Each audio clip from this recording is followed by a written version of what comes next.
Hello moi-même, bonjour à toi auditeur, bonjour à tous. Stéphanie Freitag, ta coach en joie de vivre.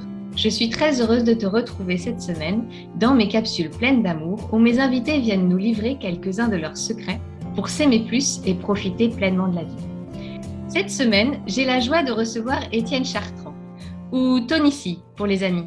Bonjour Tony. Bonjour Stéphanie. Tony, tu es coach, formateur, conférencier, entrepreneur. Comme ton accent ne laisse bien paraître, tu es québécois, tu vis à Montréal. Étudiant brillant, passionné de l'excellence, tu as passé un bac en biotechnologie, obtenu une maîtrise en biochimie, ainsi qu'une maîtrise en administration des affaires, sciences et génie. La peur de tout perdre est venue toquer à ta porte suite à une accusation en justice qui a mis 3 années à se finir. Pendant ces 3 ans, tu es resté dans l'attente de risquer de tout perdre, ton couple, ton job, ton avenir.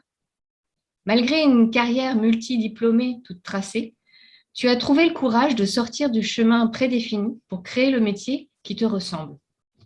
Passionné de développement personnel, en quête de réponse à ta question « Comment devenir un meilleur être humain ?», tu as su dépasser la procrastination, les incertitudes, le regard de tes proches, la déception de tes parents de te voir suivre une autre voie, ton syndrome de l'imposteur.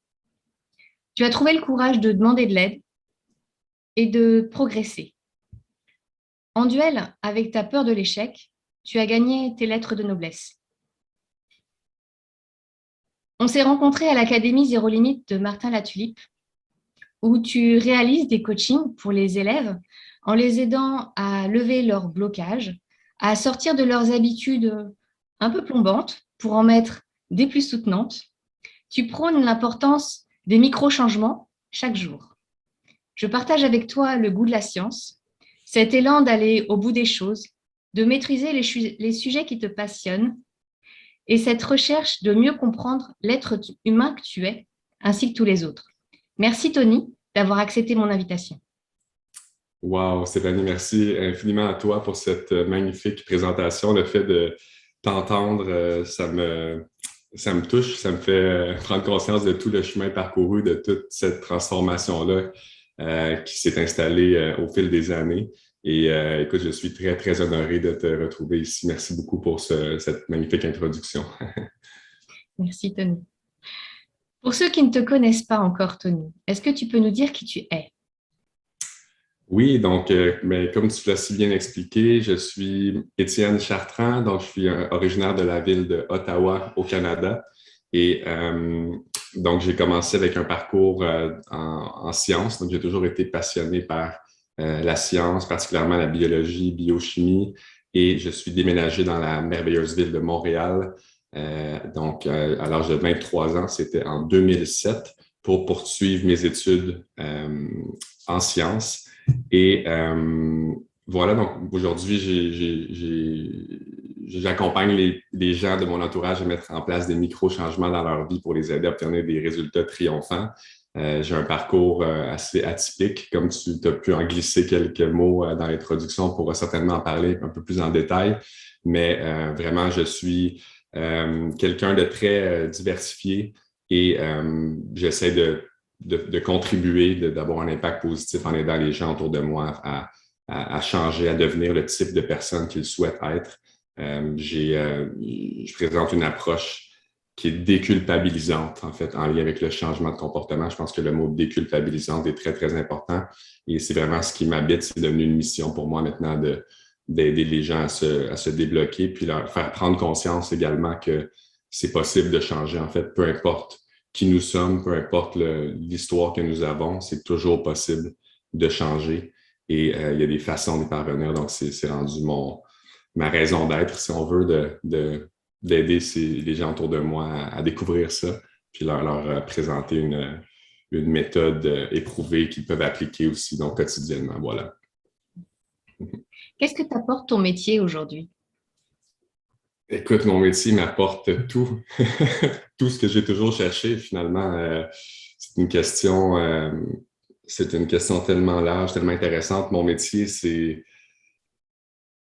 En fait, mon métier, c'est ce que je suis, en fait. Et c'est ce que je souhaite à tout le monde sur cette terre, c'est de trouver qui ils sont vraiment. Puis après ça, de trouver le métier avec lequel ils peuvent s'aligner pour ne pas avoir l'impression de travailler au final. Parce que c'est vraiment ça. Ça m'apporte ce sentiment de victoire ultime, en fait, dans ce jeu de la vie que je n'ai pas l'impression de travailler, en fait. J'ai simplement l'impression d'être et il n'y a pas meilleur sentiment, en fait, qu'on puisse ressentir. Donc, ça m'apporte autant le sentiment d'accomplissement qui, je crois, nous habite tous en tant qu'être humain, sentiment de contribution, d'aider son prochain. Ça m'apporte surtout la liberté aussi, la liberté de pouvoir travailler quand je le souhaite, à l'endroit de mon choix, sans devoir être physiquement dans un lieu précis, dans des heures précises. Alors, c'est tout ce que j'ai toujours voulu, en fait. Je le retrouve maintenant dans mon métier. Par contre, ça a été tout un chemin pour y parvenir, mais ça valait la peine. Jamais je n'ai aucun regret, en fait, envers mon parcours, parce que sans ce parcours-là, je n'aurais pas trouvé toute cette précision-là, toute cette clarté-là par rapport à qui j'étais véritablement et qu'est-ce qui m'animait aussi, surtout. Donc, mon métier, c'est moi, c'est tout ce que je suis, finalement, c'est tout ce que je souhaite en même temps. Donc, c'est vraiment plusieurs choses à la fois et plein de belles choses, en fait. Il y a rien de chargé ou de négatif en lien avec mon métier. C'est une boule d'énergie positive et d'abondance et de tous les beaux qualificatifs qu'on pourrait trouver, là. Voilà, c'est la réponse que je peux te donner, ma chère, par rapport à ce que mon métier représente. Je viens de me rendre compte que je n'ai pas expliqué pourquoi on m'appelait Tony C, et alors que je l'ai dit au début, je m'appelais Étienne Chartrand. Alors, je prends un petit instant parce que c'est pour éviter la confusion, pour expliquer. Donc, le surnom Tony, il est apparu donc à l'école secondaire. Donc, je faisais beaucoup de planches à roulettes à l'époque. Il y avait un planchiste professionnel américain qui s'appelait Tony Hawk dans les années 90-2000. Et c'est vraiment un athlète qui a marqué les jeunes garçons de ma génération qui faisaient de la planche à roulettes parce que c'était le meilleur, si on veut. Et étant donné que je faisais toujours de la planche à roulettes le matin, le midi, le soir à l'école et en soirée, mes amis ont commencé à me surnommer Tony parce que je développais des habiletés au fil du temps. Et le surnom est resté avec mes amis proches et c'est devenu un peu mon alter ego. Donc, j'ai gardé ce surnom-là pour mon identité, si on veut, de coach, de conférencier, d'accompagnateur parce que ça représente le Étienne qui passe à l'action avec quelque chose avec lequel il est pleinement aligné, qui lui procure un maximum de plaisir. Donc, ça représente vraiment la meilleure version de Étienne. Donc, et le C-E-E, c'est une manière exotique d'écrire c'est un peu le fait phonétique de la lettre C pour Chartrand. Et une autre raison aussi, c'est que j'avais le souhait de faire du contenu anglophone. Alors, et les anglophones sont incapables de mentionner le prénom Étienne. Ça ressemble toujours à quelque chose comme Étienne. Donc, Tony ici, c'est très anglophone aussi. Ça peut sonner très anglais. Alors, dans une optique de peut-être partager mes messages dans une autre langue, j'ai décidé de conserver ce surnom-là. Alors, je réponds aux deux noms si on a la chance de se croiser un jour en Europe, en personne, dans un congrès, une conférence, ce sera un plaisir. Et Étienne ou Tony, je vais me retourner pour vous serrer la main ou vous faire une caresse. Quelles ont été les 3 grandes réalisations de ta vie dont tu ressens de la fierté ou de la gratitude? Donc ça, c'est une très bonne question. J'ai dû prendre un petit moment pour vraiment y réfléchir. Alors, donc, je ne peux pas passer sous silence mon parcours académique, qui est quand même une fierté, même si aujourd'hui, mon discours par rapport à l'éducation a beaucoup changé. Je crois qu'il devrait y avoir vraiment des réformes importantes au niveau de la manière dont ça fonctionne présentement. J'ai beaucoup de collègues, de clients même qui ont pris la décision de faire l'école à la maison, surtout avec la situation avec la pandémie. Donc, c'est un sujet en soi, on n'entrera pas dans ce sujet-là, mais c'est certain que je suis très, très fier d'avoir quand même réussi à aller récolter ces diplômes-là. Pas pour les diplômes, en fait, mais plus, en fait, vraiment pas pour les diplômes, parce que les diplômes, en toute transparence, ne me servent à rien aujourd'hui. Je ne travaille pas dans mon champ d'expertise, si on veut, mais tout simplement pour la rigueur que j'ai dû développer pour la constance dans mes études qui me sert aujourd'hui dans ma vie en général, donc, et en tant que coach également, pour être capable, par exemple, de vulgariser des concepts qui peuvent paraître compliqués, les rendre le plus simples possible pour que monsieur et madame tout le monde puisse vraiment bien les saisir. Donc ça, c'est une force chez moi, je dirais, et ça relève de mon parcours académique. Donc ça reste une fierté, même si je n'applique pas nécessairement la matière que j'ai apprise pendant ces études-là. La rigueur que cela m'a apporté, la constance, le travailler fort, en fait, vers un objectif, ça m'a beaucoup servi pour le reste de ma vie. Ensuite, une autre réalisation, c'est mon mariage. Donc, le mariage, pour moi, c'est pas quelque chose qui est important, si on veut, au départ, dans ma vie de jeune adulte. C'est pas nécessairement quelque chose que je souhaitais, mais en ayant rencontré mon épouse, on dirait que c'est venu naturel, en fait, c'est venu naturellement. Et donc, petite parenthèse, là, je me permets de partager, je me suis marié dans le sud de la France. Donc, en fait, on a fait 3 mariages parce que le mariage, c'est une célébration positive. Alors, pourquoi en faire qu'un seul? Donc, on a eu un mariage civil au Québec. En fait, juste nos 2 familles, en fait, ensemble. Très petite journée intime, vraiment très agréable. On a fait une belle célébration dans le sud de la France parce que mon épouse, elle est européenne, donc elle n'est pas française, elle est de Belgique, mais elle a de la famille dans le sud de la France. Donc, on est vraiment tombé en amour avec la Provence. On a passé un été en 2016 à se balader, visiter des châteaux, différents lieux pour organiser notre mariage qui a eu lieu en 2017. Donc, il y a 45 Canadiens qui se sont déplacés jusque dans le sud de la France et la petite famille européenne de mon épouse. Donc, ils étaient une quinzaine. Donc, un beau groupe de 60. C'était dans les plus beaux moments de ma vie, définitivement.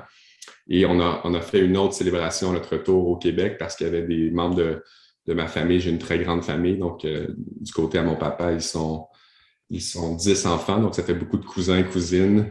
Donc, c'est pas tout le monde qui ont pu se déplacer en Europe. Alors, on a fait une autre célébration avec tous les gens qui n'ont pas pu venir. Alors, vraiment, mon mariage, ça reste une immense fierté.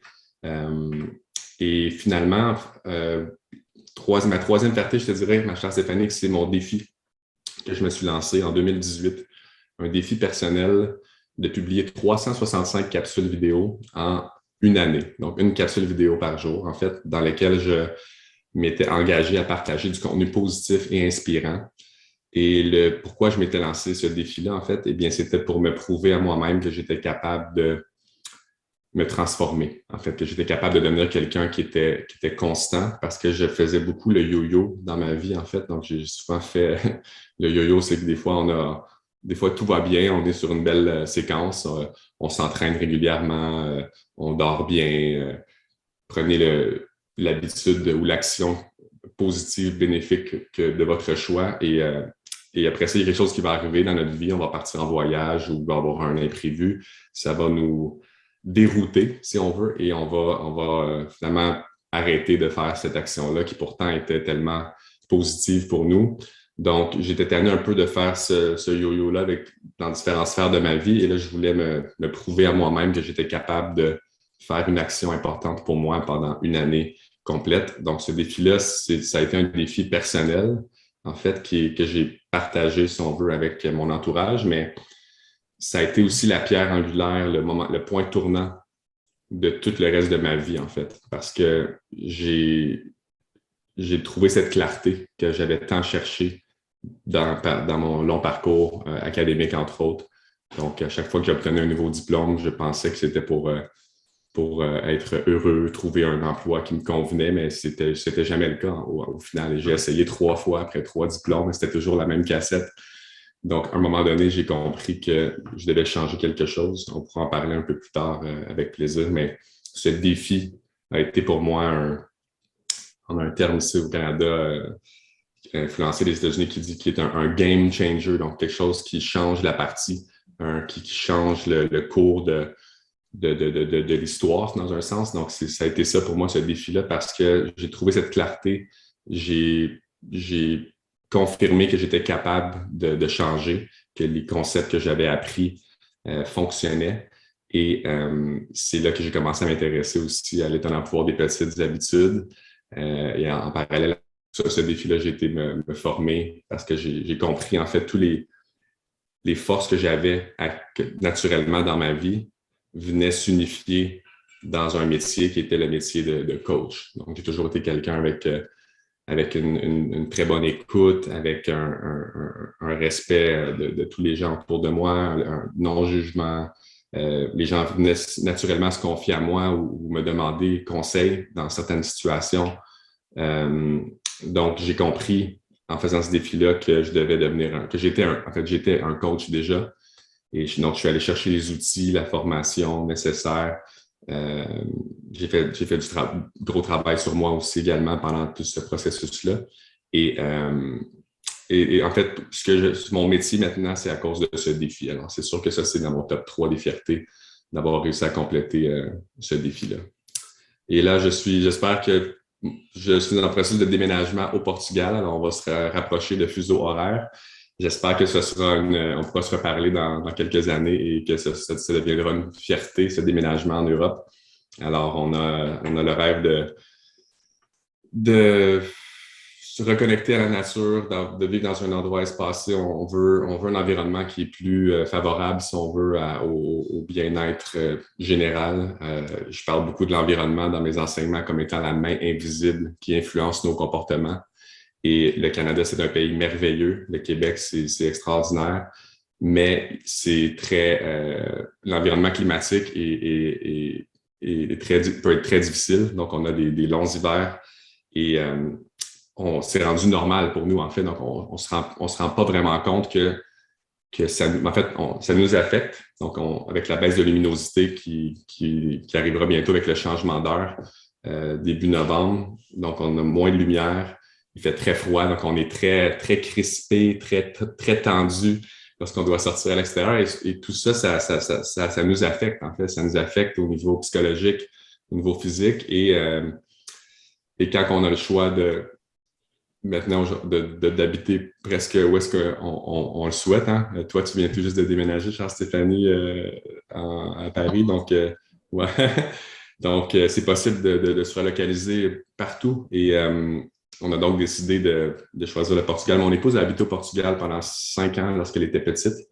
Mais moi, je rêve d'avoir une routine de surf, en fait. Je veux faire du surf. J'en ai fait par le passé. J'ai eu un bateau au Canada. On a beaucoup de lacs. Donc, il y a beaucoup de gens qui ont des bateaux pour faire du ski nautique ou il y a des bateaux spéciaux qui permettent de faire une vague derrière le bateau. Et c'est possible de surfer cette vague. Donc, pendant trois étés, j'ai fait beaucoup de surf comme ça. Mais là, j'aimerais faire du vrai surf en connexion avec l'océan, avec la nature. C'est quelque chose que je recherche. Alors, j'espère que je pourrai te reparler et te dire que le Portugal aura été une fierté. Mais voilà, je pense que ça fait le tour de la question. Pas de problème. On se reprend rendez-vous pour dans 2 ans, comme ça. La question. Avec grand plaisir, ma chère. Et quelles ont été les grandes étapes que tu as dû traverser pour que ça devienne des fiertés? Oui, donc il y en a plusieurs en fait. Alors, j'ai mentionné tout à l'heure mon parcours académique. Eh bien, en parallèle à ça, c'est drôle parce que j'ai plusieurs diplômes universitaires, mais j'ai aussi, c'est le paradoxe, là, j'ai aussi l'opposition ultime à poursuivre des études avancées, c'est-à-dire que je suis quelqu'un qui procrastine énormément. Et d'ailleurs, je vous partage une anecdote. En 2007, lors de la soirée de graduation de mon baccalauréat en biotechnologie, eh bien, j'ai été élu par mes collègues. Donc, on était une quarantaine d'étudiants à graduer ce soir-là. Et il y avait une remise de 3 prix. C'était pour rigoler. C'était vraiment fait avec bienveillance et pour rire. Il y avait un prix qui était remis à la personne qui avait eu les meilleures performances académiques durant le bac. Il y avait un autre prix qui était remis pour la personne la plus drôle de toute la cohorte. Et finalement, il y avait le prix de la personne qui procrastinait le plus. Et vous imaginez quel prix j'ai remporté. Donc, J'ai été élu le roi de la procrastination en 2007. Alors, c'était très, très drôle de recevoir ce prix et c'était tout à fait à mon image. Mais en même temps, c'était un peu un cadeau empoisonné parce que c'est venu renforcer, nourrir cette image-là que j'avais de moi-même, que j'étais une personne qui procrastinait vraiment. Donc je me suis attaché à cette version de mon identité pendant encore plusieurs années. Et ça m'a toujours posé des défis, cette procrastination-là, juste parce que le fait d'être toujours à la dernière minute, ben, ça nous empêche de vraiment accomplir notre plein potentiel ou de remettre vraiment des travaux ou juste d'être une personne qui est à son meilleur finalement. Donc, quand on est tout le temps dernière minute, on est toujours à la course, on est tout le temps pressé. Moi, dans mon cas, souvent, c'était le manque de sommeil, là, les veilles d'examen ou les veilles de dates importantes où on devait remettre des rapports. C'était souvent des nuits blanches. Donc, c'est pas très, pas très une bonne hygiène de vie, là, je dirais. Donc, tous ces éléments-là ont fait en sorte que ça a été un défi, mon parcours académique. Et à un certain point, je suis devenu écœuré d'être écœuré. Donc, on a une expression au Québec qui on dit j'ai développé une écœurantite aiguë, comme si c'était une infection bactérienne quelconque d'être écœuré. Une écœurantite. Et à ce moment-là, je me suis dit, ça fait aucun sens. Il doit y avoir des façons de comprendre pourquoi je procrastine autant. Je dois comprendre, en fait, parce que là, c'était rendu trop. En fait, ça affectait mon estime de moi-même aussi, le fait de ne pas être à son meilleur, en fait, de toujours être dernière minute, toujours du rattrapage, toujours fatigué. Ça devient épuisant. Et j'ai donc commencé à m'intéresser à tout ce qui était relié à la motivation, à la procrastination. Là, je suis rentré dans l'univers des neurosciences, des habitudes. Et tout ça a culminé au défi que je me suis lancé donc, en 2018. Donc, après plusieurs années, je me suis rendu compte que j'avais beaucoup de matériel, beaucoup de connaissances, j'avais lu beaucoup de livres, j'avais écouté beaucoup de vidéos, j'avais fait différentes formations aussi. Et là, je ressentais cet appel de tester tout ce matériel-là. Donc, vraiment dans ma vie de manière concrète et mesurable avec ce défi. Et voilà. Donc, la procrastination fait partie de nous tous. C'est ce que j'ai compris maintenant. Je veux dire, je réalise que cette procrastination-là était en fait une forme de peur, en fait. Donc, la peur soit de perdre mon temps, de ne pas faire la bonne chose, la peur de me tromper. Donc, souvent, c'est vraiment une peur qui se cache derrière la procrastination. Donc, il faut en prendre conscience, il faut être capable de les identifier, puis après ça, de les adresser. Et lorsqu'on fait ce travail-là, bien, on se rend compte que la procrastination devient beaucoup moins envahissante et beaucoup moins problématique. Donc, ça a été une grande étape définitivement. Ensuite, pour mon mariage, ça a été de développer une estime de moi qui était haute et stable. Donc, l'estime de soi est tellement important aujourd'hui, mais tellement un grand défi, hein, parce qu'on n'apprend pas à l'école, malheureusement, comment développer notre estime de nous-mêmes. Beaucoup de parents non plus ne sont pas nécessairement outillés pour enseigner ça à leurs enfants. Donc, tout le monde fait du mieux qu'il peut, mais souvent, c'est pas suffisant et on se ramasse on termine avec des situations où est-ce qu'on manque d'estime et c'est très difficile de naviguer aujourd'hui dans la vie quand on n'a pas une bonne estime de nous-mêmes. Et donc, le fait d'avoir passé au travers toutes différentes épreuves m'a permis de créer cette estime-là, en fait, la développer et de rencontrer quelqu'un qui était à la hauteur de l'estime que j'avais envers moi-même, finalement, parce que c'est ça aussi, lorsque être en couple, il faut d'abord tomber amoureux de soi-même en premier, au plus haut niveau. Il faut être notre propre amoureux dans un sens. Et je ne parle pas dans un sens, si on veut, toxique ou je ne parle pas de narcissisme, je parle juste de vraiment s'apprécier complètement avec ses qualités et ses défauts, puis être capable de faire taire cette petite voix-là, des fois, qui fait surface, qui c'est normal, qui nous rappelle des fois certaines petites choses qu'on aime un peu moins ou qui sont des défis pour nous présentement. Donc, de reconnaître qu'elle est là, mais de ne pas lui laisser trop de place finalement et de comprendre que tous ces défis-là qu'on vit sont nécessaires à notre évolution et à la construction de cette estime-là. Donc, ça a été pour moi une grande étape, si on veut. Et une autre grande étape que je pourrais te partager, c'est deux étapes, en fait. Donc, la critique de mes proches, ça a été difficile. C'est parce que mes parents, donc, ont toujours été... J'ai une famille extraordinaire. Mes parents sont les personnes que j'aime le plus au monde. Ils m'ont toujours supporté dans tous mes projets. Ils m'ont toujours encouragé à aller à l'école. Et c'est ça, donc, lorsque j'ai finalement décidé de ne pas poursuivre sur cette voie, si on veut, académique, dans un sens, donc de me trouver un emploi dans mon champ d'études, par exemple, eh bien, ça a été difficile de naviguer dans... Il y avait deux choses, en fait. Il y avait l'incertitude que moi-même je ressentais par rapport à... J'essayais différentes choses, mais je devais simplement avoir la foi que c'était pour fonctionner. Je ne pouvais pas nécessairement le savoir au moment précis. Je devais encore vivre certaines choses et essayer certaines choses. Donc, le fait de ne pas savoir si ça va fonctionner, déjà là, c'est une charge, un stress quand même qu'on doit gérer. Puis la deuxième chose, c'était justement l'incompréhension de mes parents de ne pas me trouver un emploi finalement dans une boîte, dans une entreprise. Avec les qualifications que j'avais, j'aurais pu me trouver un excellent emploi et gagner très bien ma vie. Donc, le fait de naviguer à travers ces deux éléments-là, ça a été très, très difficile pour moi. Et aussi, lorsque j'ai commencé à faire le défi de publier 365 capsules, mais tous les gens que j'aime le plus me remettaient en question, en fait, me disaient pourquoi autant de capsules vidéo? C'est pas nécessaire d'en faire autant, en fait. Et c'était difficile de justifier. Et surtout que c'était un effort qui ne rapportait aucun dollar, en fait. Je n'arrivais pas à payer mes factures en faisant une capsule vidéo. Donc, tu comprends?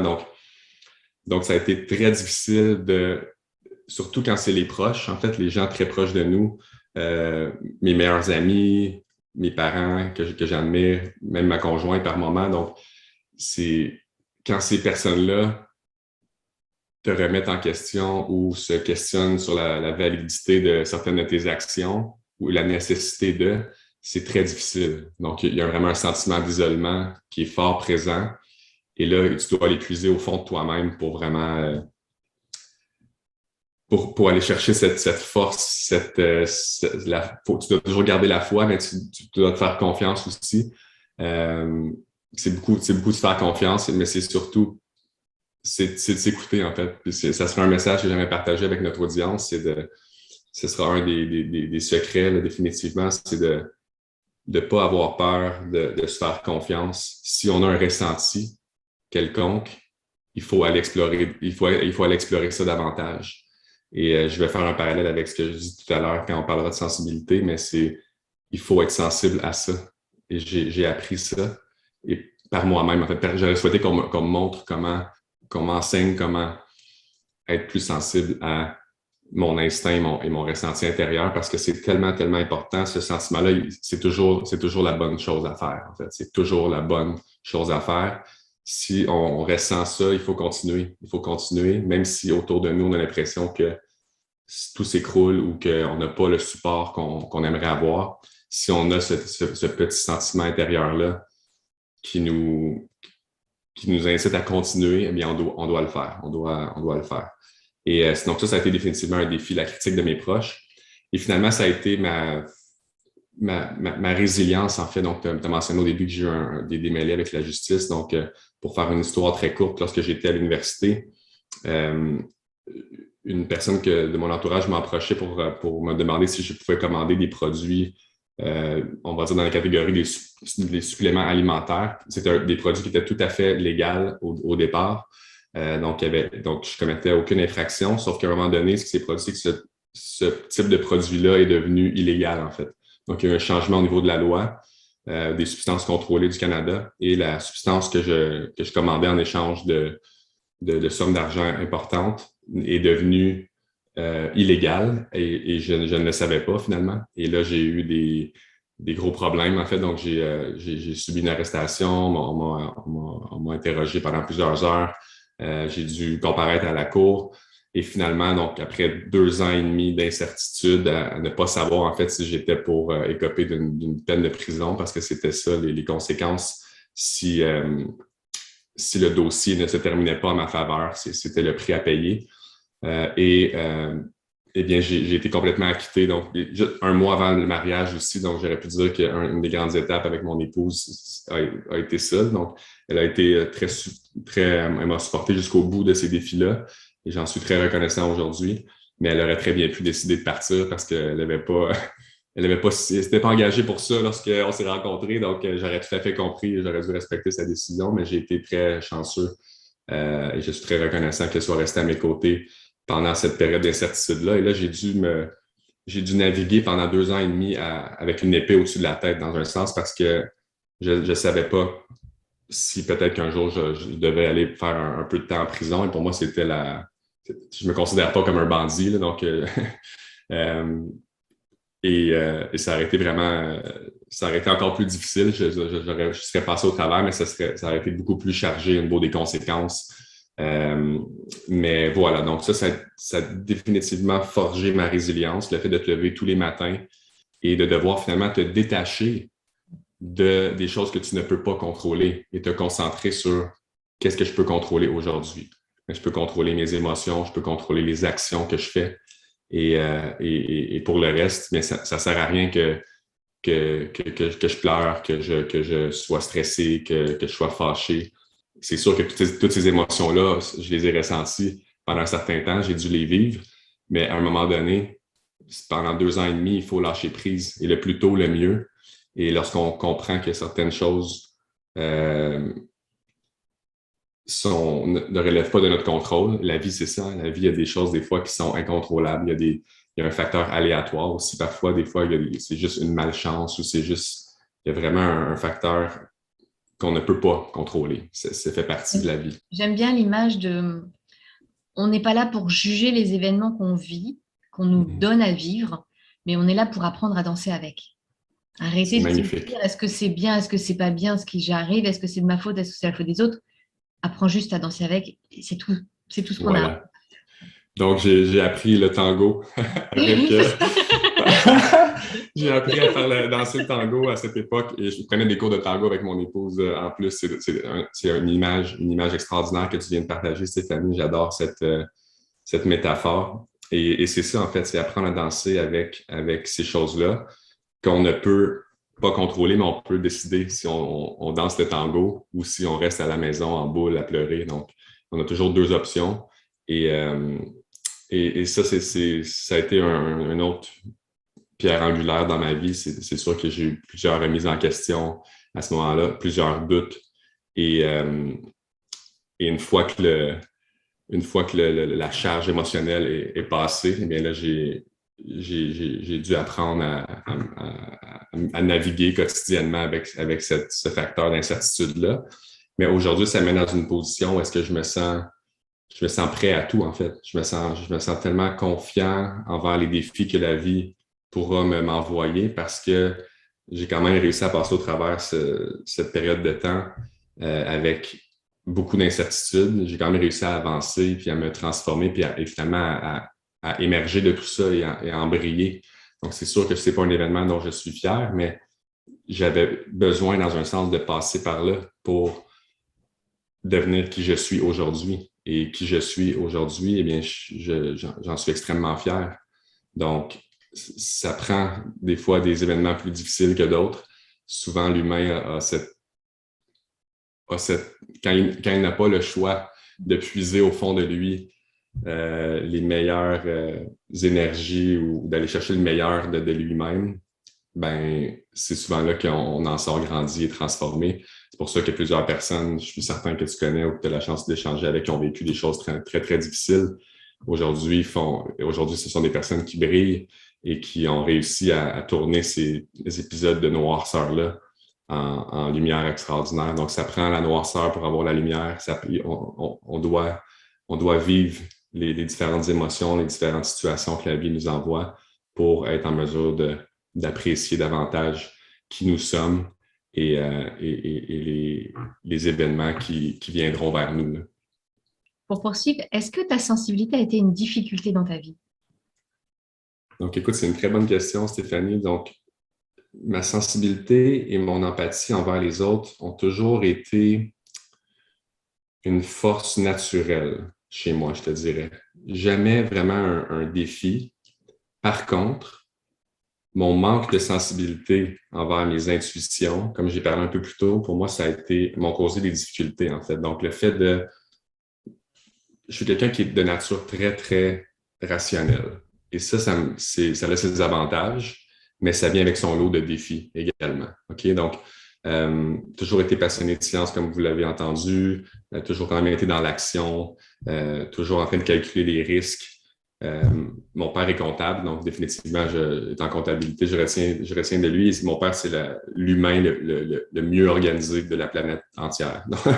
Donc, il est très, très organisé.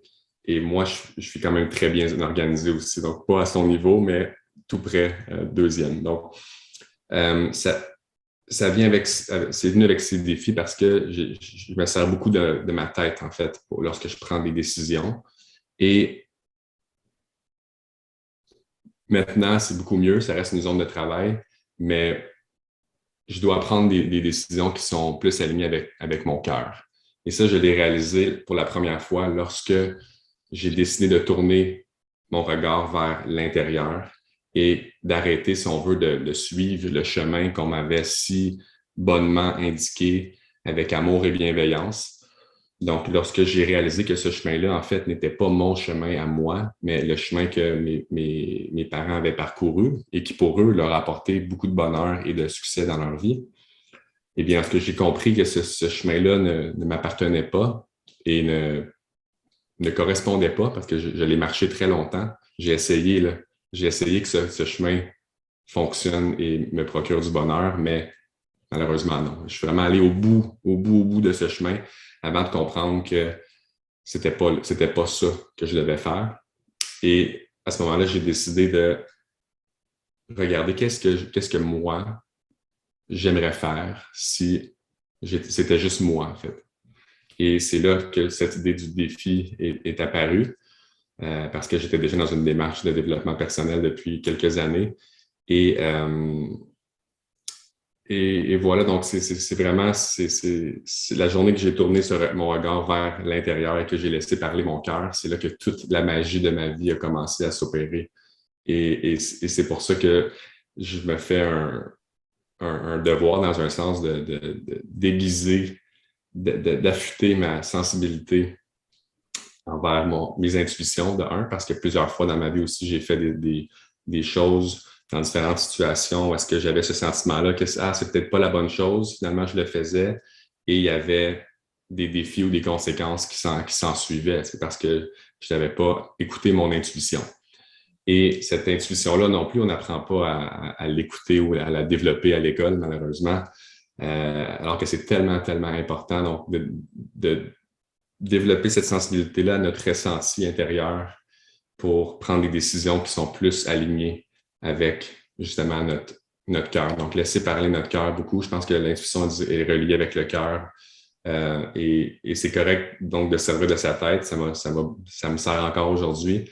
Mais lorsqu'on est capable de trouver un meilleur équilibre entre la tête et le cœur, il y a vraiment des choses extraordinaires qui se produisent et je l'ai découvert tout récemment, je dirais, ça fait quelques années que je suis dans cet alignement-là, mais ça reste encore que mon mode par défaut, c'est le rationnel et je dois faire des efforts parfois pour me réaligner encore. C'est pas encore 100% naturel, je dirais, c'est vraiment une zone de travail en continu, mais j'ai goûté, je l'ai compris et je souhaite l'explorer davantage. Donc c'est ça, cette sensibilité-là était plus, naturellement, elle était présente en moi pour les autres, donc au niveau de l'empathie et pour le confort et le bien-être des personnes autour de moi, mais un peu moins envers moi-même par rapport à ce que je viens d'expliquer. Ça a été mon défi relié à la sensibilité, là, je te dirais, ma chère Stéphanie. Comment tu as fait pour en faire une force?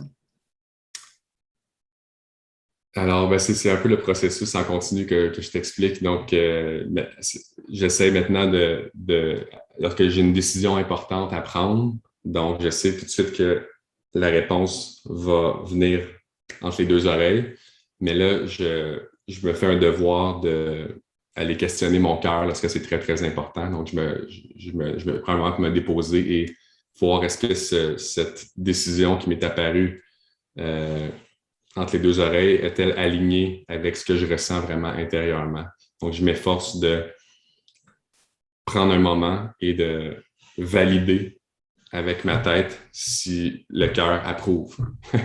Et c'est pour ça que maintenant, c'est rendu une force parce que ça me permet d'aligner, si on veut, ce qui est instinctif ou ce qui est plus rationnel à ce qui est vraiment fait partie de mon âme, de mon énergie propre, appelons-le comme on veut, mais c'est vraiment, c'est devenu une force parce que ça me permet d'aligner mes décisions qui sont à la base rationnelle avec le cœur. Et ça, en soi, c'est magique parce que lorsqu'on est aligné, lorsque les deux sont alignés, c'est là qu'on est en paix, c'est là qu'on agit naturellement, c'est là qu'on se fait simplement qu'exister. En fait, il n'y a pas de dualité, il n'y a pas de conflit. On est constamment dans l'acceptation et nos décisions sont les décisions qu'on doit prendre. Il n'y a pas de remise en question, il n'y a pas de doute. On navigue vers la vie avec cet alignement-là. Donc, définitivement, j'ai trouvé mon alignement professionnel, mais ça reste un défi quand même pour certaines autres sphères de ma vie. Donc, c'est comme ça, ma chère, que j'ai réussi à tourner ce défi-là en une force, finalement. Merci, Tony. Dans notre société, beaucoup d'entre nous ont du mal à s'aimer pour tout l'être parfaitement imparfait qu'ils sont.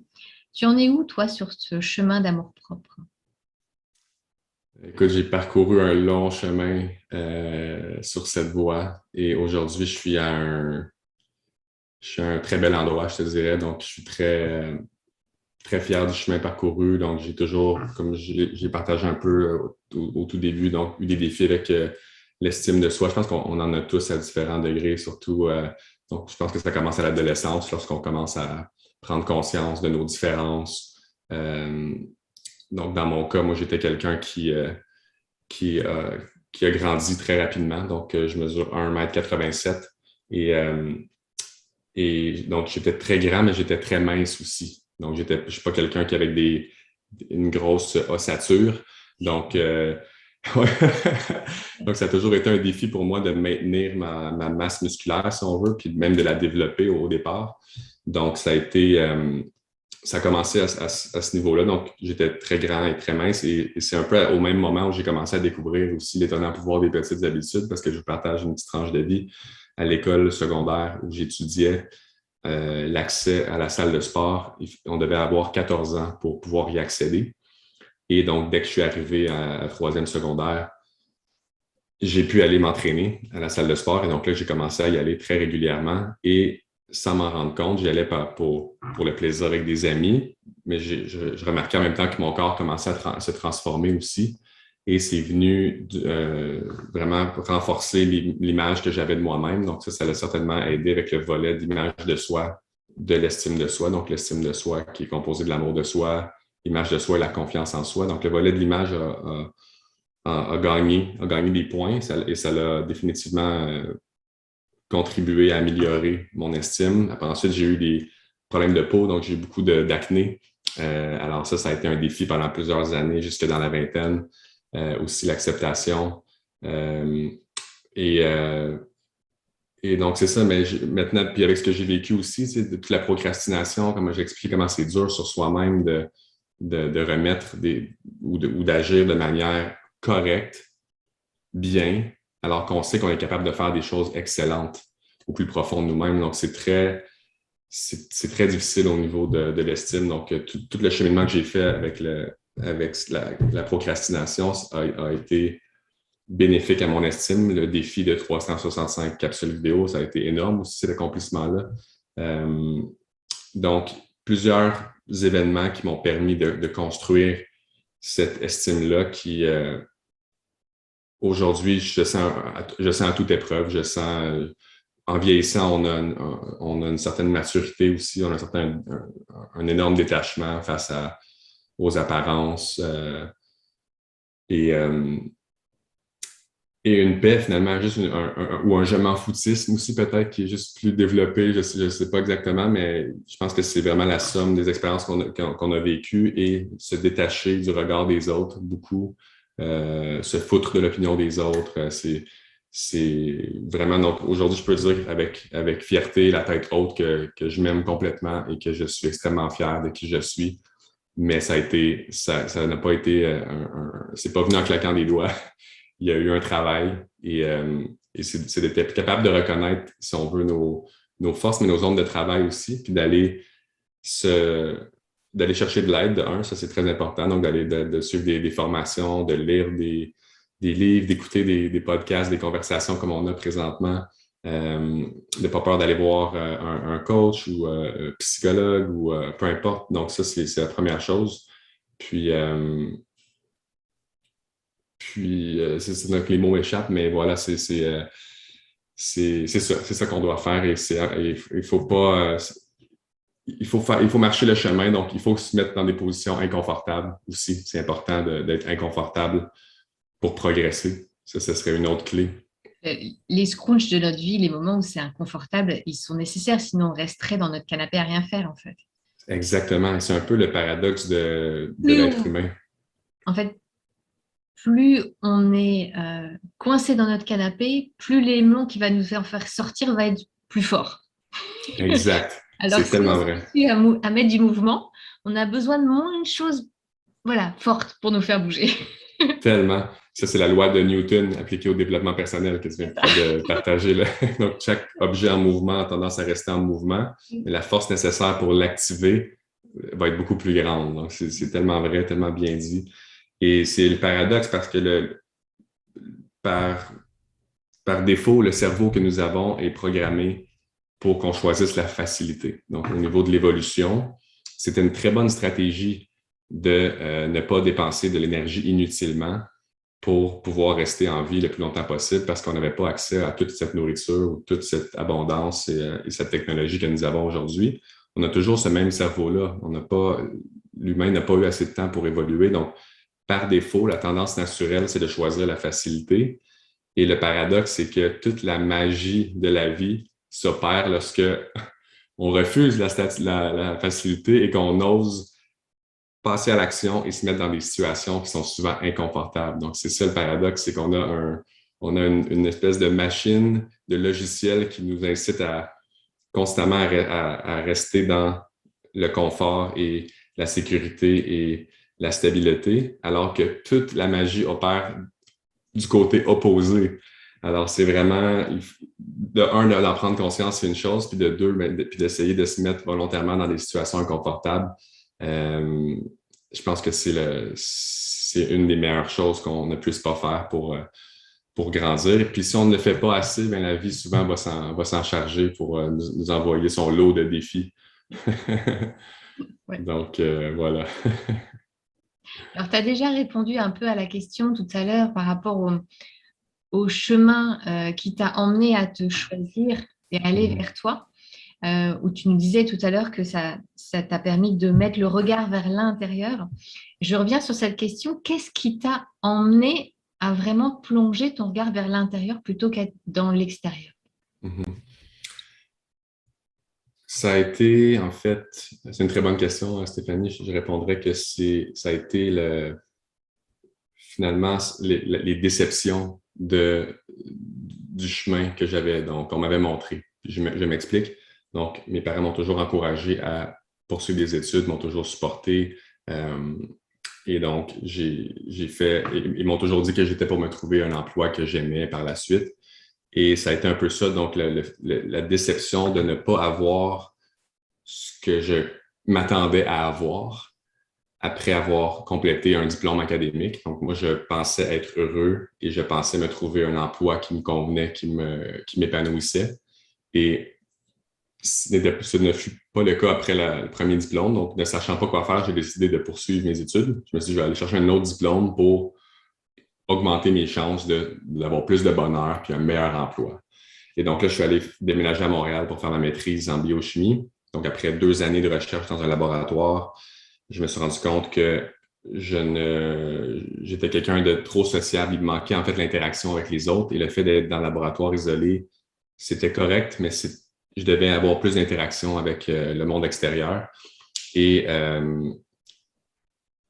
donc c'est ça. Donc, après avoir complété cette deuxième diplôme-là, même scénario. Donc, je n'étais pas heureux, je n'étais pas aligné dans mon travail. À ce moment-là, j'étais représentant pour une compagnie de biotechnologie. Donc, j'aimais le fait d'être sur la route, d'aller rencontrer des personnes, mais je trouvais qu'il manquait quelque chose. Et donc, après, j'ai toujours eu une fibre entrepreneuriale aussi. Donc, j'ai décidé de poursuivre mes études. Donc, j'ai fait un MBA, donc une maîtrise en administration des affaires. C'était un week-end sur 3 pendant 2 ans, en même temps que je travaillais, pour aller chercher des connaissances un peu plus administratives, un peu plus au niveau de la gestion d'entreprise, de projet. Donc, encore une fois, après ce projet-là, je me suis lancé, en fait, après ce projet-là, je me suis lancé dans différents projets entrepreneuriaux. Mais ça a été la somme de déceptions, en fait, de ne pas avoir ce que je pensais avoir, qui m'a forcé, si on veut, à arrêter de regarder à l'extérieur, puis commencer à développer justement ce ressenti intérieur-là. Qu'est-ce qui me parle à l'intérieur de moi? Il y avait toujours une petite voix, ces inconforts-là. En fait, je réalise que c'était des signes que mon cœur m'envoyait, mais que je n'avais pas les outils pour les capter. Je n'étais pas en mesure de les capter lorsque je les recevais. Donc, ça ne se matérialisait pas finalement. Donc, j'ai continué. Et après avoir marché assez longtemps et après avoir été déçu assez longtemps, surtout vers ce chemin-là, c'est à ce moment-là que le déclic s'est fait et que j'ai commencé à écouter ce qu'il y avait à l'intérieur de moi. Et c'est là que toute la magie a commencé à opérer. Et alors maintenant, comment tu fais au quotidien pour entretenir ça? C'est pas toujours facile de prendre soin de soi. Et je suis sûre que ton expérience peut donner des idées à d'autres. Est-ce que tu peux nous partager tes routines, tes petites habitudes que tu fais et qui fonctionnent pour toi actuellement? Avec grand plaisir, ma chère Stéphanie. Donc, une des habitudes que j'ai, c'est d'écrire dans mon journal triomphal. Alors, le journal triomphal, c'est un journal que j'ai créé suite à mon défi de publier 365 capsules vidéo. Donc, c'était des capsules positives et inspirantes sur des thématiques, comme j'ai dit, de développement personnel, motivation, neurosciences, habitudes, etc. Donc, vous comprendrez que j'ai dû m'exposer à beaucoup de contenu de qualité pour pouvoir livrer un cours, dans un court message, un outil, un truc, une réflexion inspirante. Donc, j'ai créé un recueil, si on veut, des meilleurs outils que j'ai trouvés en faisant mon défi pour nous aider à faire le suivi de nos habitudes, nous aider à prendre les meilleures décisions, nous aider à augmenter notre productivité. Il y a même un outil pour surmonter nos peurs qui m'a beaucoup aidé lorsque je me suis fait arrêter. Un outil pour faire une meilleure gestion de nos finances ou de nos entraînements sportifs. Donc, vraiment, un recueil, c'est un mélange entre un journal quotidien et un recueil d'outils que j'utilise donc quotidiennement pour noter des choses pour lesquelles j'éprouve de la gratitude, pour noter mes objectifs que j'aimerais accomplir dans la journée et en fin de journée également faire un retour à savoir est-ce que ma journée a bien été? Si oui, pourquoi? Sinon, pourquoi? Qu'est-ce que j'aurais pu faire différemment aujourd'hui?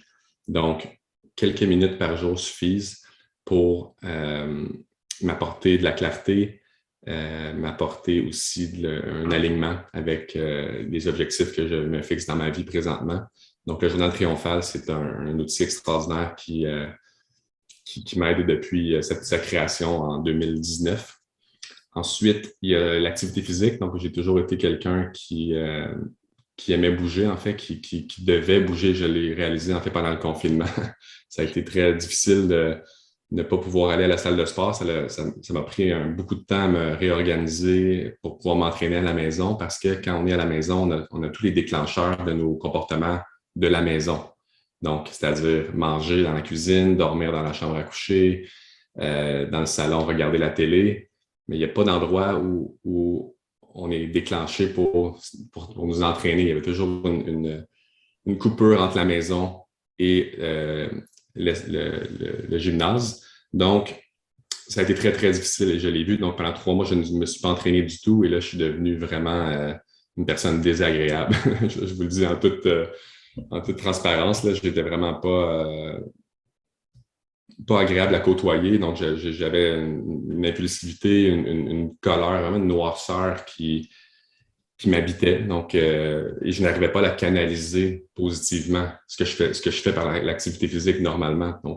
Donc ça a été une grande prise de conscience. Pour moi, l'activité physique est très importante et je dois protéger cette activité-là à tout prix parce que sinon, je deviens beaucoup plus impatient et désagréable envers les gens autour de moi, donc en l'occurrence mon épouse. Donc voilà, l'activité physique pour moi, c'est quelque chose de très, très important et qui me fait un bien énorme. L'autre chose, c'est jouer de la guitare. Donc, jouer de la guitare et je vous fais une confidence. Donc, je vous ai dit tantôt que j'étais quelqu'un de très, très rationnel, très cartésien. Et donc, j'ai dit aussi que ça venait avec son lot de défis. Et en plus que là, j'ai créé mon métier de rêve où est-ce que je me sens complètement aligné. Donc, mon plus grand défi présentement dans ma vie, c'est de m'arrêter. J'ai de la difficulté à m'arrêter parce que je fais ce que je suis, comme je disais plus tôt, parce que j'ai l'impression que je contribue. Donc, c'est une espèce de cycle perpétuel. On a un magnifique échange ce matin. Je vais être dans un niveau d'énergie extrêmement élevé pour le reste de la journée parce que c'est des connexions humaines comme ça, des échanges comme ça qui font que je me sens pleinement vivant et que je n'ai pas l'impression de travailler. Donc, et j'ai des résultats qui viennent aussi positivement. Donc, tous ces éléments-là font en sorte que j'ai de la difficulté à peser pause. Et j'ai fait l'exercice dans les derniers mois avec mon épouse à savoir quelles étaient les activités qui me faisaient complètement décrocher. Parce que parfois, on pouvait être en train de dîner. On dit souper ici au Québec, mais pour le dîner en Europe. Et mon épouse pouvait me dire tout de suite, là, elle dit, t'es encore en train de penser à tes trucs. Tu sais. J'étais là, mais j'étais pas là vraiment. Tu sais. Puis ça me cause de la peine, en fait, parce que j'aimerais vraiment être complètement là quand que je suis avec elle, par exemple. Et j'avais de la difficulté à y parvenir. Donc, on a fait l'exercice de réfléchir à toutes les activités qui me font complètement décrocher. Et là, on est venu à trouver que quand je jouais de la musique, ça me faisait complètement décrocher. Alors, j'ai ressorti ma guitare. Je jouais beaucoup de guitare avant. J'ai arrêté pendant un certain temps et là, depuis le début de l'année, je joue beaucoup, beaucoup de guitare. Ça me fait un bien énorme. Je garde ma guitare tous les jours, en fait. Une autre chose qui me fait décrocher, c'est d'écouter des vieilles chansons de mon adolescence. Donc, des vieux groupes de chansons qui me mettaient dans des belles énergies. Même si ce sont des groupes qui n'existent plus aujourd'hui ou qui sont dépassés, je m'en fous. C'est des chansons qui, pour moi, sont significatives et me font me mettre dans une belle énergie et me font décrocher de mes projets actuels. Et l'autre chose qui me fait énormément décrocher, c'est lorsqu'il y a présence de jeunes enfants ou de petits bébés. Donc, on a beaucoup d'amis maintenant qui ont des familles. Donc, on aimerait avoir une famille une fois qu'on va être au Portugal. C'est le prochain gros projet. Mais pour l'instant, on a beaucoup d'amis qui ont des jeunes enfants. Et lorsqu'il y a un bébé ou un jeune enfant, pour moi, c'est comme, il y a un déclic qui se fait. Là, c'est que je deviens juste, mon attention va juste sur l'enfant, puis je m'amuse avec, je suis fasciné, en fait. Ça me fascine. Les enfants me fascinent. Et je trouve que c'est la plus belle chose au monde. Et je suis fasciné par le cerveau qui doit tout apprendre, en fait, qu'il n'y a pas de limite, il n'y a aucun blocage. C'est juste, des enfants, c'est juste des êtres qui ne font qu'être, en fait, sans rien d'autre. Et je trouve ça absolument magique. Et donc, je suis toujours, quand on est avec nos amis, ça ne me dérange pas les amis, on joue avec les jeunes. Et c'est naturel pour moi. Et ça me procure un bien énorme, énorme. Ça me fait complètement, complètement décrocher. Donc, jouer de la guitare pour l'instant, c'est pour revenir à la question initiale qui était les routines. Ça me met ça me permet de décrocher complètement et ça m'aide énormément lorsque je termine ma journée de travail, je vais souvent me mettre à jouer de la guitare. Puis après ça va être la coupure dans ma journée qui me dit, OK, là, tu as terminé de travailler. Puis après ça, je vais pouvoir être pleinement présent pour les personnes qui sont importantes dans ma vie. Et finalement, j'en suis à ma 3e cohorte d'accompagnement sur l'étonnant pouvoir des petites habitudes. Donc, c'est une formation avec encadrement que j'offre depuis le début de l'année.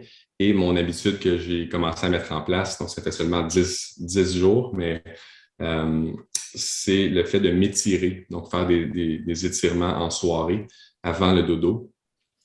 Et pourquoi les étirements? Parce que je suis assis très longtemps dans ma journée et des fois, je ne prends pas assez de temps pour m'activer. Et j'ai commencé, puis je partage un truc à ton audience, ma chère Stéphanie, pour mettre en place un changement. Donc, j'ai débuté le jour 1 avec 120 secondes d'étirement parce qu'il y a un concept que je partage qui est la règle des 120 pour mon chemin. Donc, 120 secondes pour mon chemin neuronal.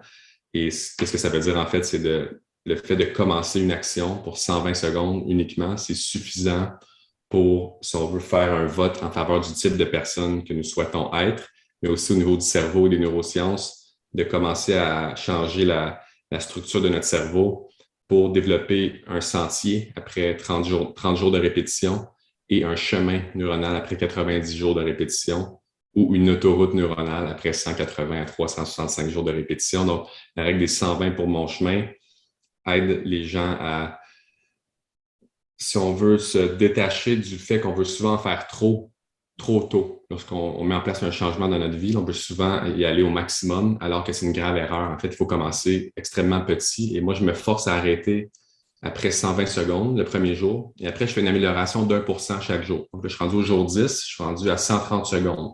130 secondes, c'est insignifiant au niveau de la performance de mon étirement. Sauf que si je n'arrive pas à développer la compétence de base d'au moins commencer mon action importante chaque jour, je ne pourrai jamais espérer obtenir un résultat significatif dans le temps. Donc, je suis en train maintenant de me concentrer sur développer l'habitude de commencer l'action importante et j'augmente progressivement d'1%. Et dans un an, donc dans 365 jours, au mois d'octobre 2022, si je conserve cette tendance-là, eh bien, je serai quelqu'un qui va s'étirer. En fait, je vais être 37 fois meilleur à la fin de l'année. Donc, si on fait 37 fois 2 minutes, je vais m'étirer pendant plus d'1 heure par jour. Et ce serait quelque chose que j'aimerais faire parce que on ne rajeunit pas et on perd souvent de la souplesse. Donc, si je me suis jamais non plus considéré comme quelqu'un de souple. J'aimerais changer cette perception-là, cette croyance-là que j'ai envers moi-même pour devenir quelqu'un qui est souple, qui est dépourvu de tension dans son corps. Et voilà pourquoi j'ai choisi cette nouvelle habitude-là qui, je le sais, va m'apporter beaucoup de bienfaits, mais je me force à arrêter avant que ce soit trop difficile ou avant que je n'ai plus envie de le faire. Comme ça reste toujours facile et c'est une micro-amélioration qui, au final, à la fin de l'année, je vais être rendu à 1 heure d'étirement. C'est quand même spectaculaire quand on y pense, alors que j'ai commencé à faire 120 secondes, qui est complètement ridicule. Donc, c'est ça aussi la puissance des petites habitudes. Donc, micro-changement, résultat triomphant, qui est ma devise. Alors, je suis en train de partager au groupe en direct, si on veut, l'étonnant pouvoir de nos petites habitudes. Merci beaucoup. Avec grand plaisir. Ça ne tombe pas à l'oreille d'un sourd. Moi aussi, j'adore faire de la guitare. Par contre, je ne joue pas très bien, donc moi, je joue toute seule dans mon coin et ça me va très bien comme ça.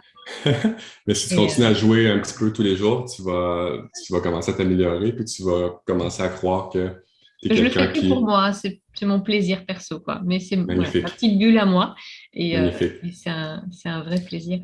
Est-ce que tu as me déconnecter bien. Ouais. Est-ce que, par curiosité, ma chère Stéphanie, est-ce que tu as d'autres habitudes, toi, que tu prends en place dans ta vie qui... OK, la marche, Tous les matins, je dépose les enfants à l'école et après, je vais marcher. Excellent. Je fais un exercice de tai chi, ça s'appelle les 8 pièces de Brocard. Okay. J'ai un peu modifié en mettant des intentions particulières avec le mouvement. Et du coup, ça me porte beaucoup dans mon Magnifique. quotidien. Alors là, j'avoue qu'avec le changement de lieu, Ouais. j'ai toutes mes habitudes qui ont sauté. Ah ouais, mais c'est normal parce que l'environnement, c'est ça. L'environnement influence nos comportements et en raison des déclencheurs, en fait. Les déclencheurs, ce sont des choses qu'on va voir, souvent c'est rendu inconscient, ça ne rend même pas compte. On voit un truc et là, on a une envie de faire une action. Et si cette action-là nous apporte une récompense, c'est bien aller voir la formation d'une habitude.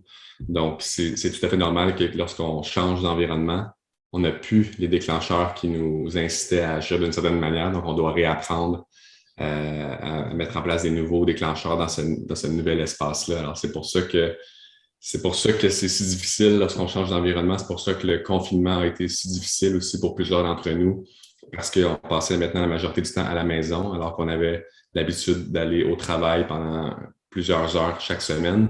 Donc, toute cette réorganisation-là ça a été beaucoup de changements en même temps. Et une des premières règles que j'enseigne lorsqu'on souhaite changer, c'est de se concentrer sur un seul changement à la fois.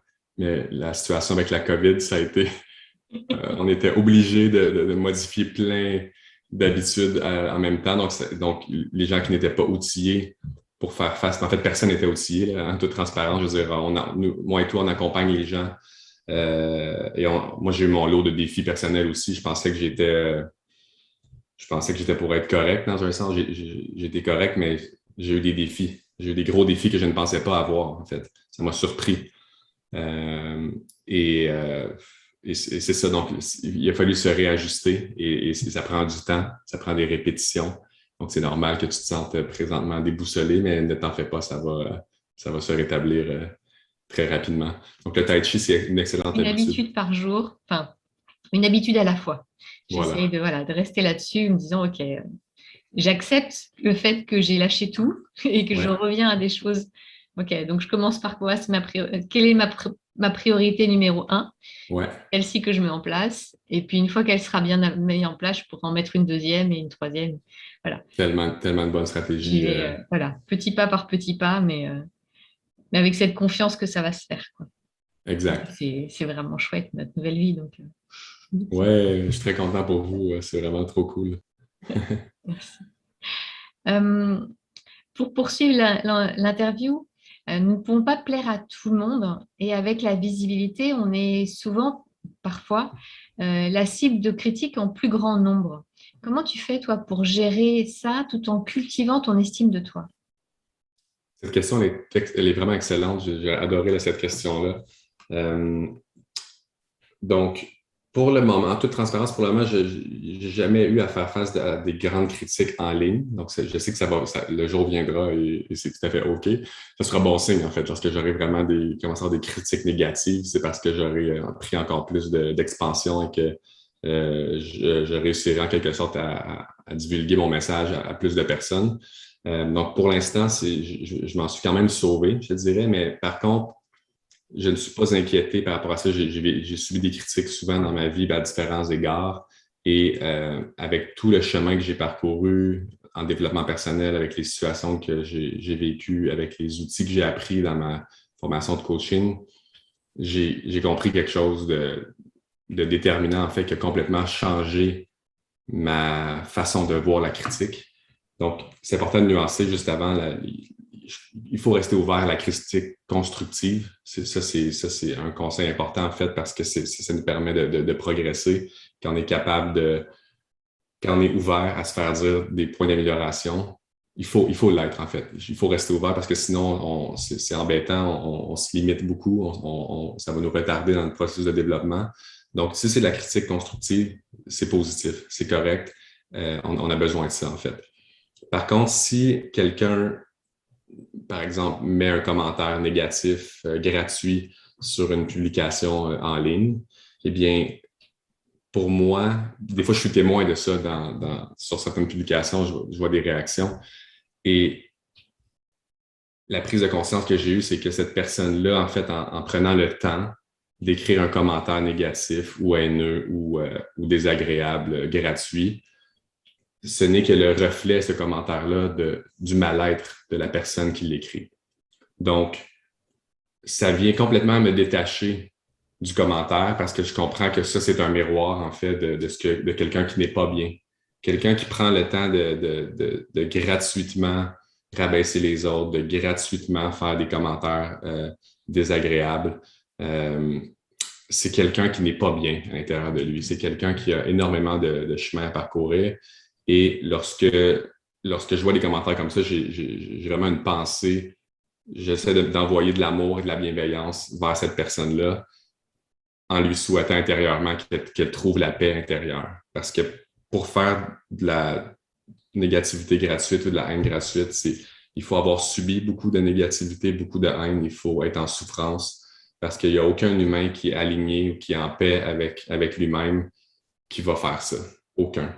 Donc, ce n'est que le reflet d'un mal-être que la personne vit. Donc, ça ne m'appartient pas, en fait. Ce commentaire-là n'est pas dirigé vers moi. Ce commentaire-là est simplement, cette personne-là lance un message à l'aide dans un sens. Cette personne-là prend le temps de vomir son message, soit parce qu'il est vraiment malade, il n'est pas bien, il a donc besoin d'aide. Et voilà, donc il faut leur envoyer de l'amour, il faut leur envoyer de la bienveillance à ces personnes-là parce qu'ils ne sont pas alignés, ils ne sont pas en paix. On leur souhaite de trouver cette paix intérieure-là qui ne fait pas des choses comme ça. Quand on est en paix, on ne fait pas des commentaires négatifs comme ça. On est content des succès des autres. On veut voir les gens autour de nous réussir. On veut les aider à réussir. On veut s'élever avec les autres. Et donc, c'est un bon indicateur. En fait, la manière dont les gens réagissent dans leur vie sont des bons indicateurs à savoir où est-ce qu'ils se situent par rapport à l'alignement, si on veut, de leur vie, de qui ils sont. Donc, il faut envoyer de l'amour et de la bienveillance à ces personnes mais c'est ça, c'est pas dirigé vers nous, en fait. Ça n'a rien à voir avec nous. Ça a tout à voir avec eux, en fait. Voilà. Qu'est-ce que tu en penses? Ouais. Après, ça peut venir aussi appuyer sur des blessures qu'on peut Oui, avoir aussi en soi. tellement, Et c'est un beau cadeau quelque part parce qu'ils nous mettent en lumière un espace qu'on doit encore travailler. tellement. Peut-être même des choses qu'on pensait que c'était, oui, bah, c'est bon, ça, ce sujet-là, c'est bon. Eh ben non, pas tout à fait. On va encore travailler encore un peu dessus.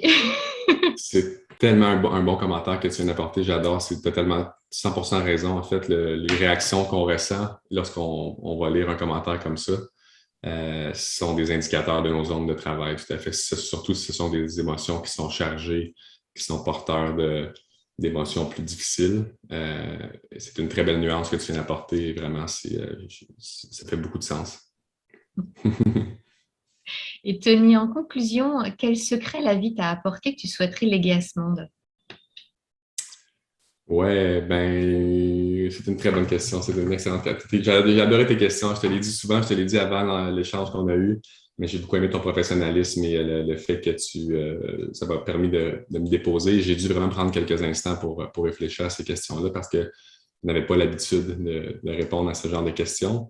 Et ça me permet en même temps de faire un beau retour sur le chemin que j'ai parcouru. Donc, vraiment très reconnaissant pour l'échange que nous avons aujourd'hui.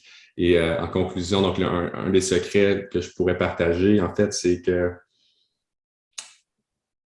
c'est un des meilleurs conseils que je pourrais donner à ton audience, ma chère Stéphanie, c'est le suivant, c'est que sur le long terme, il n'y a aucun talent, il n'y a aucun diplôme académique, il n'y a aucune formation, il n'y a aucune compétence qui ne battra jamais, en fait, le passage à l'action.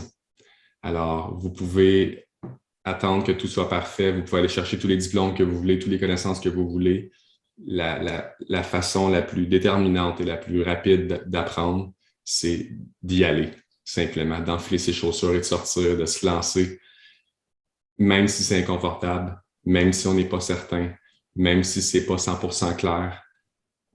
En passant à l'action, toute cette clarté-là va apparaître à un certain moment donné et les opportunités vont apparaître parce que quand vous êtes dans l'action, vous brassez, il y a un brassage d'énergie, vous vous engagez, donc soit vous apprenez quelque chose en lien avec vous, donc quelque chose qui ne fonctionne pas, quelque chose que vous aimez moins, ou soit vous gagnez avec une réussite. Donc, vous gagnez en estime, vous gagnez en connaissance, vous gagnez en opportunité, en contact, peu importe. Donc, chaque fois que vous passez à l'action, c'est toujours une victoire en soi. C'est toujours une précision en soi notre précision s'aiguise et devient encore plus précise par rapport à qui nous sommes et ce que nous voulons dans notre vie. Donc, le meilleur conseil, je pense que je pourrais jamais donner à personne, et je suis un coach d'action parce que je suis passé à l'action alors que tous les paramètres de base que j'avais me disaient de ne pas le faire. En fait, la procrastination m'a habité longtemps et j'ai réussi, je l'ai fait, je suis passé à l'action et toute cette clarté-là est arrivée par la suite. J'ai commencé mon défi, j'ai fait 365 capsules vidéo, je vendais aucun produit, je récoltais aucun courriel. Je faisais ça parce que je voulais me prouver à moi-même que j'étais capable et ma vie a basculé d'un bout à l'autre suite à ce défi-là. Maintenant, je ne vous dis pas de faire la même chose, mais je vous dis juste de trouver les choses qui vous passionnent, qui vous interpellent, envers lesquelles vous êtes curieux, curieuse, et lancez-vous, allez-y. Et regardez, en fait, regardez comment ça se passe. Si ça se passe bien, vous voyez que vous remportez un petit peu, que vous avez des retours positifs des gens autour de vous. Alors, continuez, continuez, continuez. Et si à l'inverse, vous voyez que ça ne fonctionne pas comme vous le souhaiteriez, vous êtes peut-être en dessous de la moyenne, ben, réalignez-vous vers un autre champ d'intérêt. Mais je pense que la curiosité aussi, ma chère Stéphanie, de rester curieux tout le temps, toujours, jusqu'à la fin, sans arrêt. La curiosité, je pense que c'est un seul trait de caractère que j'aimerais posséder si je ne pouvais qu'en avoir qu'un seul. Ça serait de rester curieux parce que ma curiosité m'a toujours amené à faire des choix un peu plus audacieux, à faire des choix un peu plus, à faire des choix différents euh, et à apprendre. Oui, parfois en me pétant la gueule, en faisant des erreurs, mais des erreurs qui, comme je l'ai dit, ne sont pas des erreurs en soi parce que ce sont seulement des précisions par rapport à des choses que j'ai essayées qui n'ont pas fonctionné ou qui m'ont permis de me réaligner et m'amener plus de clarté par rapport à qui j'étais et ce que je voulais. Donc, des énormes victoires, finalement. Les échecs sont des énormes victoires. Alors voilà, ce serait rester curieux et curieux et curieuse et passer à l'action, en fait. Passer à l'action, la plus petite action, identifier la micro-action que vous pouvez faire. En fait, auto-évaluez-vous présentement envers un objectif que vous souhaitez atteindre. Disons que vous voulez, je dis n'importe quoi, mais vous voulez écrire un bouquin, vous voulez écrire un livre. Où en êtes-vous présentement avec ce projet-là? Vous êtes peut-être à 2 sur 10, OK, pas de problème. C'est quoi la prochaine micro-action que vous pouvez faire pour passer d'un 2 à un 3 sur 10? Et allez-y comme ça. Bâtissez votre passage à l'action en vous évaluant où est-ce que vous vous situez et en déterminant la plus petite action que vous pouvez faire. Puis, une fois que vous avez fait votre action de journée, bravo. Faites simplement répéter la même chose le lendemain, puis le lendemain, puis le lendemain. Puis, remarquez que je ne parle pas de gros efforts importants. Je parle de petits gestes, petites actions. C'est vraiment la constance qui fait la différence. Et malheureusement, on n'apprend pas la constance non plus à l'école. Donc, plusieurs choses qu'on pourrait, je pense, enseigner à l'école qui aideraient beaucoup plus, en tout cas, que présentement, mais la constance sur le long terme, je parle pas pendant 3 mois ou la constance tout le temps, pendant 1 an et 2 ans, 3 ans, 4 ans, 5 ans, toute la vie, finalement. Donc, voilà des conseils, des secrets que je pourrais partager avec les gens qui nous ont écoutés aujourd'hui. Merci Tony, merci pour ton partage d'expérience, pour toutes ces clés que tu nous offres. Merci à toi. Je serais curieux juste avant de t'entendre, toi, quel secret est-ce que tu, avec ton bagage d'expérience en coaching des 5 dernières années, si tu as un secret ou deux à partager, quel serait-il? Ce serait peut-être même plus que juste sur ces 5 dernières années, c'est l'expérience d'une vie. Exact. Le plus grand tremplin que j'ai eu dans ma vie, c'est d'apprendre à m'aimer, d'apprendre à aimer toutes les parts de moi-même, de sortir de cette peur de mes parts d'ombre pour que me rendre compte que quand je mets ma conscience dessus, que je mets de la lumière dessus, c'est juste tous, mais tous, des petits chats qui font et qui sont malheureux, qui ont besoin qu'on les aime, quoi. Et c'est fort de se rendre compte de ça, parce qu'en fait, en nous, on passe beaucoup de temps à avoir peur de nos peurs. Tellement. Et on perd de notre énergie et justement du mouvement. Et si juste on acceptait d'aller voir ces parts d'ombre, à prendre soin de l'être qu'on est, bah, le monde il serait meilleur. Et c'est en tout cas la clé et le chemin que j'utilise pour accompagner toutes les gens que je croise.